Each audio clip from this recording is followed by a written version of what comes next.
پتہ ہے کہ گزشتہ رات افغان فورسز کی جانب سے دوبارہ دور اندازی کی گئی، مداخلت کی گئی ہمارے سرحدی حدودات پر، جس کا سیکورٹی فورسز نے وقتی طور پر مؤثر جواب دے کر اس مخالفین کے مورچوں پر بھاری ہتھیاروں سے حملہ بھی کیا اور اس کو مالی اور جانی نقصان بھی پہنچایا۔ اور ہم یہی مطالبہ کرتے ہیں کہ بار بار پاکستان گورنمنٹ افغان گورنمنٹ کو یہی کہہ رہے ہیں کہ آپ اپنے حدود میں رہے، اور پاکستان کبھی بھی اپنی سالمیت پر کمپرومائز نہیں کرے گا۔ جیسے کہ آپ کو پتہ ہے کہ 40 سال تک ہم نے افغانیوں کو ادھر پاکستان میں رکھا، ہم نے اپنے حجروں میں ان کو جگہ دی ہے، اپنے پیزار وغیرہ یا مطلب جو ہمارے چیزیں ہوتی ہیں وہ ہم نے ان کے ساتھ آدھا آدھا بانٹ بھی دیا، لیکن اس کے بعد بھی وہ ابھی زیادہ تر مطلب جو افغانی ہیں وہ پاکستان کے خلاف ہی مطلب ایکشن کر رہے ہیں۔ تو یہ ان کو نہیں کرنا چاہیے، کیونکہ سب کو پتہ ہے کہ یہ کس کے بہاف سے کر رہے ہیں۔ جو مطلب انڈیا ان کو مطلب وہ شے دے رہے ہیں کہ آپ اس طرح کر لیں اس طرح کر لیں، کیونکہ ان کے پاس اپنا مائنڈ ہے نہیں، لیکن پھر بھی دیکھیں پشتون پٹھان یہ سب ایک ہی قوم ہے۔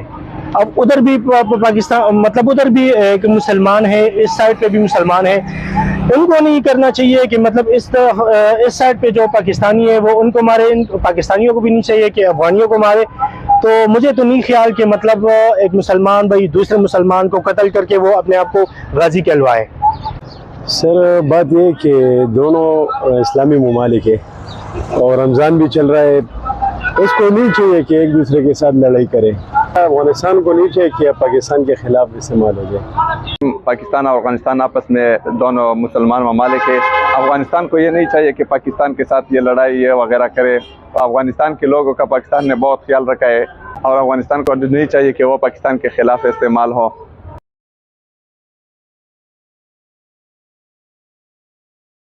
An education emergency is unfolding in Pakistan as new data reveals that 26.2 million children are still out of schools and more than half of them are girls.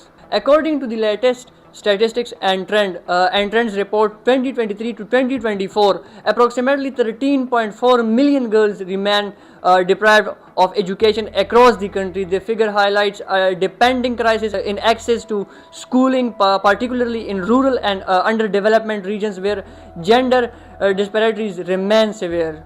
Education experts says the issue is not new, but it is growing. Over the past decade, Pakistan has struggled to reduce the number of out-of-school children despite policy reforms and international commitments. Research from national surveys and development partners indicate that poverty remains one of the leading causes. Many families are unable to afford schools-related expenses, pushing children into labor and domestic responsibilities. For girls, the barriers are even greater, including early marriages, safety concerns, and cultural restrictions, and the shortage of girls' secondary schools. Provincial disparities also play a significant role. Balochistan and Sindh report the highest proportions of out-of-school children, while parts of Punjab and Khyber Pakhtunkhwa shows comparatively better enrollment rates. However, even in better performing regions, dropout rates increase sharply at the secondary level.